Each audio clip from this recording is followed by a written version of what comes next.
Hey folks, it's Camus, and yet another edition of Chess Beauty. It's been a while since we made one of these, but back in the saddle, and I plan on finishing the projected series of 100 endgame studies. So, at the end of Chess Beauty 74, we left you with this position. This is White to play and win. This is a study by Kuznetsov from 1964. So have a go at the solution, and then I'll come back and we'll go into the analysis. Okay. So I'm assuming that you've had a chance to look at it. Naturally, the only chance for white to win this is to checkmate with the bishop and knight. And this really means that we must capture black's pawns and his bishop. So this is a key to the solution, and of course we cannot afford to exchange any of our minor pieces. So it's actually very tricky to win this puzzle. The first move is not that hard to find. We play bishop to d3, and this stops the freeing move g5. Black could try h4 in this position, but this just shortens the solution. h4, knight to e7, and now the bishop is confined. White will just simply bring his king to win the bishop. King to b8, king to f2, king to b7, king to f3, king to b8, king to g4. King to b7, king to g5, king to b6, knight to d5 check, king to c5, knight to f6, h3, bishop to e4, guarding the queening square, bishop to g8, and we just take that guy, and we're winning.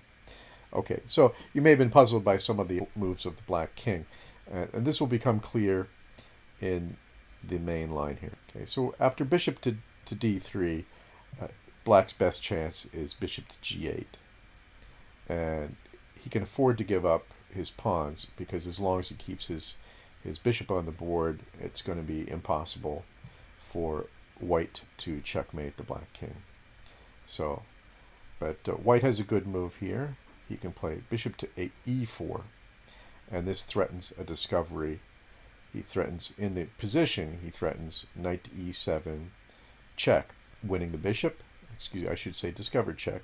And the problem is that every square on this diagonal that the black bishop could go to falls to a discovered check from the knight. For instance, if you went to a2, then knight to b4, discovered check wins. And every other square is mined in a similar way. So, unfortunately for him, he must go back to h7.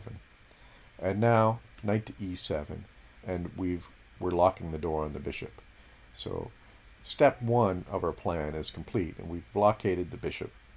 Now it's going to be necessary for us to blockade the king as well, because if the king can get over to say g7, he can defend the bishop and there will be no checkmate.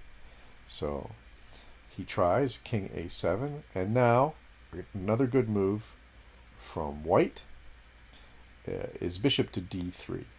And well, let's first look at a mistake before we play the proper move. White would be making a serious error by trying to win the bishop immediately. If he tried king to f2, king to a6, bishop to d3, which prevents king to b5, but it's insufficient because he can play king to a5, king to e3, king to a4, king to d4, h4. Now the king must go back, because if, say, he plays king to e5 here, then h3, bishop to e4, trying to guard that queening square, h2. Well, let's see, how about king to f6, and then g5.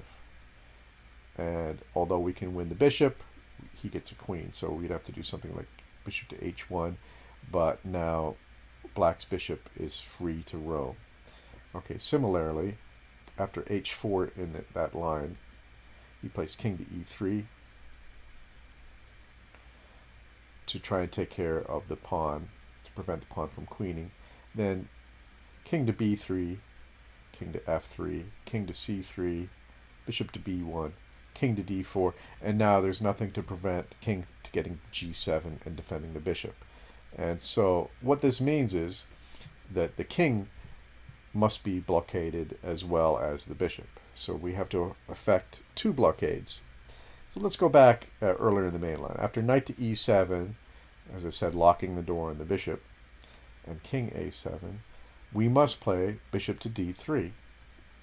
And you can see that the king is not confined to the corner because, while naturally the squares colored in green here are guarded by the white pieces, and if he goes to the red squares, then a check on d5 followed by knight to f6 wins the bishop on h7. All he can really do is mark time with his king. King to b7. Naturally, as I said, if he plays king to b6, then knight to d5, knight to f6, and wins. So he has to play king to b7. And now we play king to f2. This is the beginning of our plan to bring our king to b8, king to e3, king to a7. Here, white would make a serious error, king to f4, g5. So he has to go through d4. Similarly, if he tried king to e4, then g5 would also end up as a draw because of the shish kebab there. So after king to a7, we have to go through d4. d4. Now, black really doesn't have any good ideas in this position, so the best is probably just to try and queen the h-pawn. h4, king to e3, and from this square, the king eyes both the h-pawn and a new route to the bishop via h6. If after h4 he tried king to e5, then h3, bishop to e4, h2, king to f6, and g5. And this is going to be a draw because of bishop takes h7 and queen. Well, that's going to be a win for black, excuse me, there's no draw. After g5, he could try bishop to h1. And this is going to be a draw because the bishop is free. Okay, so that's why after h4 in this line, we have to play king to e3. And now the black king just continues to mark time. We cannot go on to f4 because of this move g5. That's why it's marked in red here. So king to f3, king to a7, king to g4, king to b8, king to g5, h3, king to h6, and we win. Very nice study. A lot of delicate play from both sides. Anatoly Kuznetsov was an international judge and endgame composer. He was also the editor of the problem column in Shakhmati, Chess in the USSR, since 1971, and is the author of many articles about chess composition.